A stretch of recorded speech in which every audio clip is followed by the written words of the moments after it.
This is like இப்போ என்ன நடக்குது, நான் வந்து என்ன பேசிட்டு இருக்கேன், 28 lakhs இஸ் லைக் கிரேசி. நான் அதை ரியலாக விட்னஸ் பண்ணியிருக்கேன். இப்போ எனக்கு நான் ஜென்ரலாக இப்போ நான் வெளியே போகிறேன், நான் ஷூட்டிங் ஸ்பாட்டில் உட்காந்து அங்கே ஊர் மக்களோட பேசுகிறேன்னா இது அப்பா கிட்டேருந்து வந்தது தான் எனக்கு. ஏன்னா அப்பா ஊர் மக்களோட பேசுவார். அப்பா க்ரௌடு எப்படி கண்ட்ரோல் பண்ணுறாருன்னு நான் பார்த்துருக்கேன். அப்பா சிக்காக நான் கொஞ்சம் பெரிய பையன் ஆக ஆரம்பித்தோடனே அப்பாக்காக நான் சைடில் போய் நிற்பேன். ஸோ நானும் மாமா இல்லை அண்ணன் யாரோ கை பிடிச்சி நாங்கள் அப்பா அந்த க்ரௌடுக்குள்ளே கூப்பிட்டு போகணும். ஸோ எனக்கு க்ரௌடை ஹேண்டில் பண்ண நான் அங்கே கற்றுக்கிட்டேன். அப்பா மேட் ஷுவர் நான் அதை கற்றுக்கிறேன்ட்டு. ஸோ இப்போ நான் ஒரு ஷூட்டிங் ஸ்பாட்டில் நிற்கிறேன், யாரோ க்ரௌட் ரொம்ப கிட்ட வராங்கன்னா எனக்கு அந்த க்ரௌடை ஹேண்டில் பண்ண தெரியும்.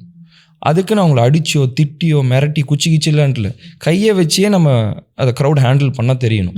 அதை எனக்கு பண்ண தெரியும். ஸோ இது எல்லாமே எனக்கு அப்பா கிட்டேருந்து வந்தது தான். நான் அவ்வளோ பேருக்கு முன்னாடி அப்பாவை பார்த்துருக்கேன். சேலம் மீட்டிங்கில் வந்து அப்பாவோட வண்டி டெம்போ போயிட்டே இருந்துச்சு. ஏதோ ஒரு இதுக்காக டோர் திறந்தாங்க, டோரை கையோட பிச்சுட்டாங்க. டோரை பிச்சுட்டாங்க. அப்பா டே டோர் எங்கடா எடுத்துகிட்டு போறீங்க, குடுறானோடனே எடுத்துகிட்டு வந்து வச்சு அப்புறம் வண்டியை உள்ளே அனுப்பிச்சி விட்டானுங்க. இது எல்லாமே நான் பார்த்துருக்கேன்.